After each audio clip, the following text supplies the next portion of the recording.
Once upon a time a nice little girl lived in a country village, and she was the sweetest creature that ever was seen.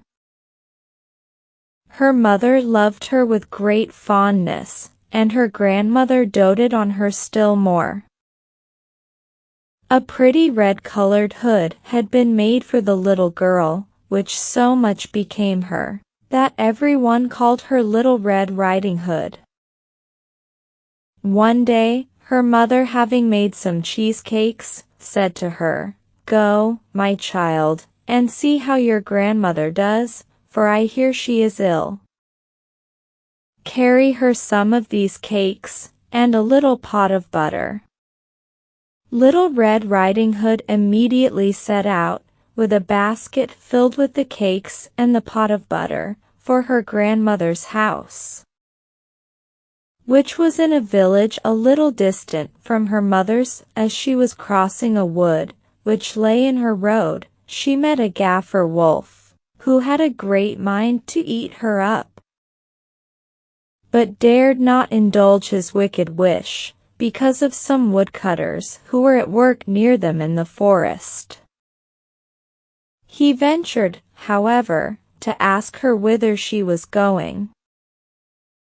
The little girl, not knowing how dangerous it was to talk to a wolf, replied, "I am going to see my grandmamma, and carry her these cakes and a pot of butter."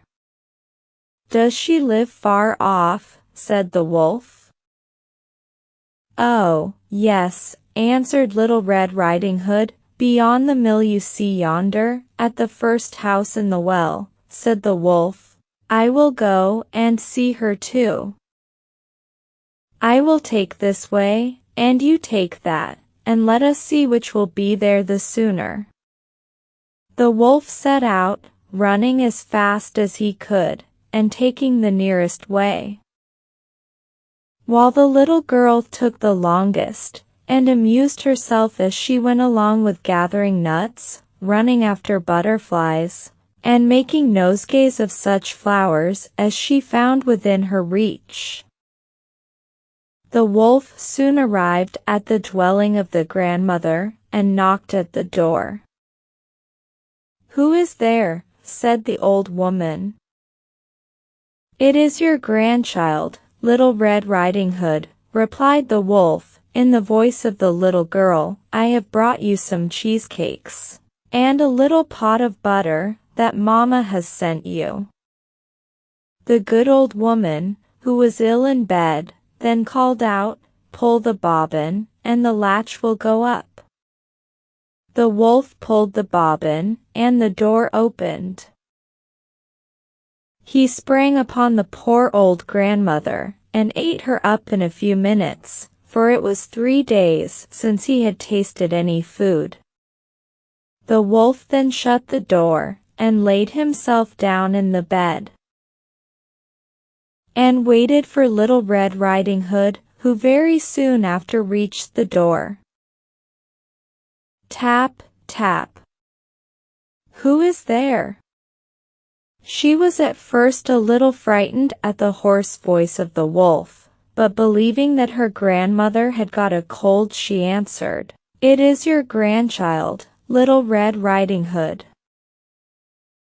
Mama has sent you some cheesecakes, and a little pot of butter."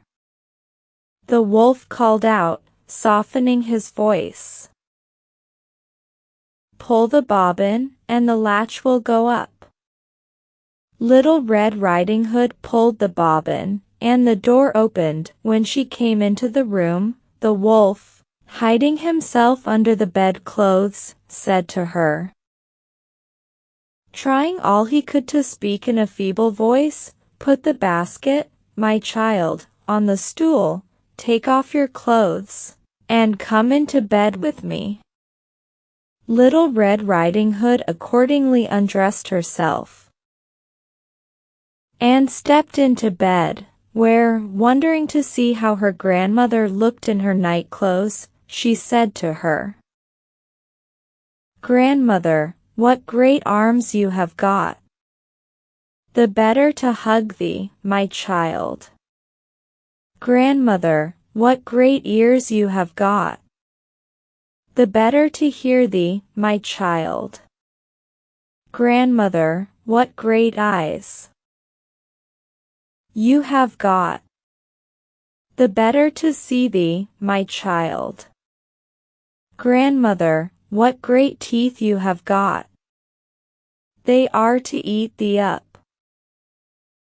And saying these words, the wicked wolf fell upon poor Little Red Riding Hood, and ate her up at a few mouthfuls.